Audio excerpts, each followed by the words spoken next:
जब से महाराष्ट्र के मुख्यमंत्री और शिवसेना प्रमुख उद्धव ठाकरे ने प्रधानमंत्री नरेंद्र मोदी जी से मुलाकात की है, तभी से एनसीपी, कांग्रेस, शिवसेना तीनों पार्टियों के महाविकास अघाड़ी गठबंधन में हड़कंप मचा हुआ है। शिवसेना नेताओं के सुर पूरी तरह से बदल चुके हैं। प्रधानमंत्री नरेंद्र मोदी जी और उद्धव ठाकरे के बीच में हुई 40 मिनट की मुलाकात में ऐसी क्या बातचीत हुई जिसके बारे में सोचकर कांग्रेस और एनसीपी के नेता बौखला चुके हैं। 50-50 फार्मूले को लेकर के ही शिवसेना बीजेपी से अलग हुई थी। 25 साल पुराने साथी बीजेपी को छोड़कर शिवसेना ने कांग्रेस और एनसीपी के सामने घुटने टेक दिए थे। आज फिर से महाविकास अघाड़ी गठबंधन सरकार में 50-50 फार्मूले की सुगबुगाहट तेज हो चुकी है। उद्धव ठाकरे प्रधानमंत्री नरेंद्र मोदी जी से मिलने क्यों गए, क्यों उन्होंने बीजेपी नेताओं पर अब नजदीकियां बढ़ानी शुरू कर दी, इन सवालों के जवाब अब धीरे धीरे मिलने शुरू हो चुके हैं। दरअसल इतना तो साफ हो चुका है कि महाविकास अघाड़ी गठबंधन निर्माण के समय भी 50-50 फार्मूले की आवाज जरूर उठी थी। यही कारण रहा कि जब 2.5 साल पूरे होने वाले थे उद्धव सरकार के, उसी दौरान एनसीपी सुप्रीमो शरद पवार संजय राउत को कहते हैं कि मुख्यमंत्री की गद्दी पर उद्धव ठाकरे को बैठा करके उन्होंने सबसे बड़ी भूल कर दी है। इसको लेकर के उन्हें पछतावा हो रहा है। यानी कि कहीं ना कहीं 2.5 साल वाला फार्मूला महाविकास अघाड़ी गठबंधन सरकार में भी अपनाया जाना है और इसको लेकर के एनसीपी की तरफ से आवाज उठाई गई। तो उसके तुरंत बाद कांग्रेस के नेता नाना पटोले ने भी महाराष्ट्र का सीएम बनने की इच्छा जाहिर कर दी है। यानी कि महाविकास अघाड़ी गठबंधन सरकार में जैसे ही 2.5 साल पूरे होंगे 50-50 फार्मूले को लेकर के आवाज उठेगी और इसी आवाज के दौरान उद्धव ठाकरे को अपनी सीएम गद्दी खोनी पड़ेगी और इसी सीएम गद्दी को बचाने के लिए उद्धव ठाकरे प्रधानमंत्री नरेंद्र मोदी जी से मिलने गए थे। यानी कहा जा सकता है एक बार फिर से शिवसेना बीजेपी के सामने घुटनों के बल आने के लिए तैयार हो चुकी है और इसका मुख्य कारण यही है 50-50 फार्मूला। इसी 50-50 फार्मूले को लेकर के 2.5 साल शिवसेना का सीएम यानी उद्धव ठाकरे रह चुके हैं। अब एनसीपी या फिर कांग्रेस की तरफ से सीएम बनना तय है और अपनी गद्दी बचाए रखने के लिए, या यूं कहें कि एनसीपी और कांग्रेस के सामने घुटने टेकने की बजाय उन्होंने प्रधानमंत्री नरेंद्र मोदी जी और बीजेपी के सामने घुटने टेकना ठीक समझा। कुल मिलाकर के कहा जा सकता है महाविकास अघाड़ी गठबंधन सरकार में कुछ भी ठीक नहीं चल रहा है। हालांकि 50-50 फार्मूले को लेकर के संजय राउत ने एक बयान भी दिया है। जब 3 पार्टियों ने सरकार मिलकर बनाई थी तब यही फैसला किया गया था कि उद्धव ठाकरे पूरे 5 साल तक महाराष्ट्र के मुख्यमंत्री रहेंगे। यह बात शिवसेना के वरिष्ठ नेता और सांसद संजय राउत की तरफ से कहा गया है। 2.5 साल फार्मूले की आवाज उठी तो संजय राउत ने कहा है कि जब महाराष्ट्र में 3 पार्टियों ने मिलकर सरकार बनाई थी तब उन्होंने प्रतिबद्धता जाहिर की थी और यह निर्णय लिया था कि उद्धव ठाकरे ही पूरे 5 सालों तक महाराष्ट्र के मुख्यमंत्री होंगे।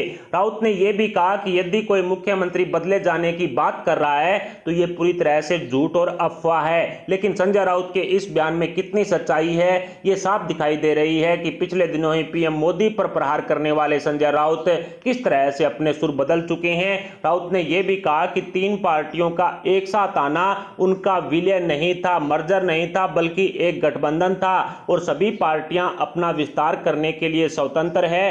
राउत ने यह भी कहा कि वो हर चुनाव साथ लड़ने के लिए प्रतिबद्ध भी नहीं है। उन्होंने कहा कि स्थानीय चुनावों के बारे में फैसला स्थानीय नेता ही करेंगे और वो केवल लोकसभा और राज्यसभा के चुनावों पर ही रणनीतियां बना सकते हैं, जैसे कि एनसीपी प्रमुख शरद पवार हुए, नाना पटोले हुए या फिर उद्धव ठाकरे हुए। ये सिर्फ लोकसभा और विधानसभा चुनावों की रणनीतियां ही बनाएंगे, बाकी लोकल स्थानीय चुनाव सारे के सारे स्थानीय नेता ही तय करेंगे।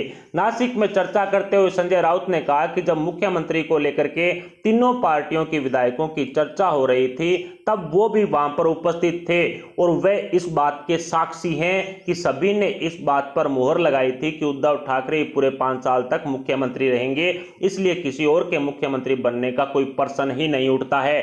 अगर ये बात संजय राउत की सच होती तो उद्धव ठाकरे अपने 2.5 साल का कार्यकाल पूरा होने के दौरान पीएम मोदी से मिलने नहीं जाते।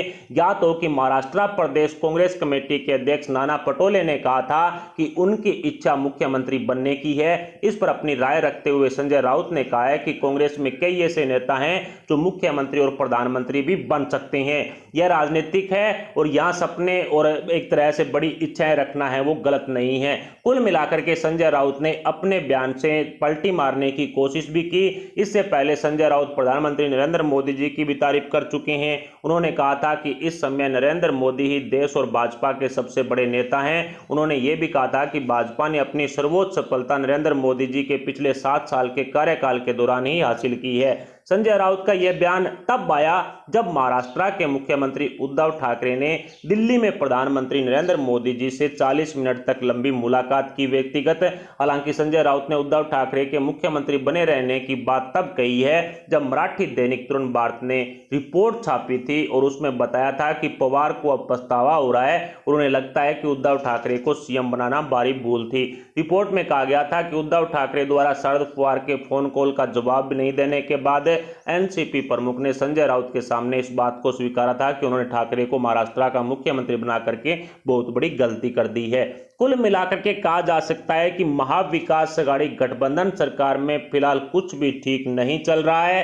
शिवसेना अपने घर वापसी यानी कि बीजेपी की तरफ मुड़ने की कोशिश कर रही है, तो एनसीपी और कांग्रेस कहीं ना कहीं 50-50 फार्मूले को महाविकास अघाड़ी गठबंधन में एक बार फिर से तैनात करना चाहते हैं। वो चाहते हैं कि एनसीपी और कांग्रेस की तरफ से 50-50 फार्मूले के आधार पर मुख्यमंत्री बने। कांग्रेस के नेता नाना पटोले ने जब महाराष्ट्र का मुख्यमंत्री बनने की इच्छा जाहिर की है तो आप समझ सकते हैं कि कांग्रेस इस गठबंधन से कतई खुश नहीं है।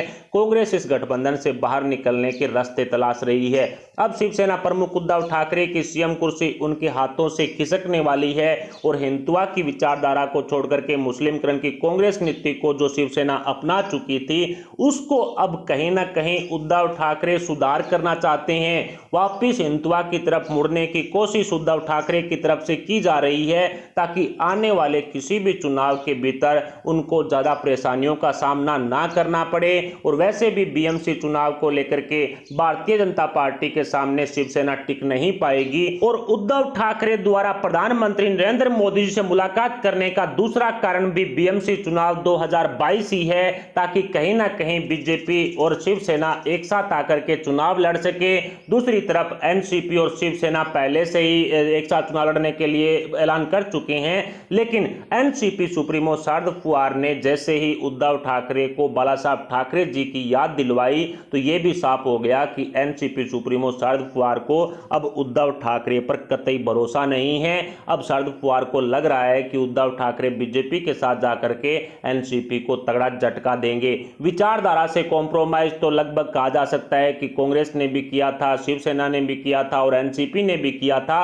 अब हिंदुत्व की विचारधारा पर लौट करके उद्धव ठाकरे बीएमसी की सत्ता हासिल करना चाहते हैं। उन्हें बीएमसी की गद्दी काफी प्यारी है। काफी लंबे समय से बीएमसी पर शिवसेना का कब्जा रहा है, लेकिन बीजेपी से अलग होने के बाद लग नहीं रहा कि इस बार शिवसेना प्रमुख उद्धव ठाकरे बीएमसी की सत्ता हासिल कर पाएंगे।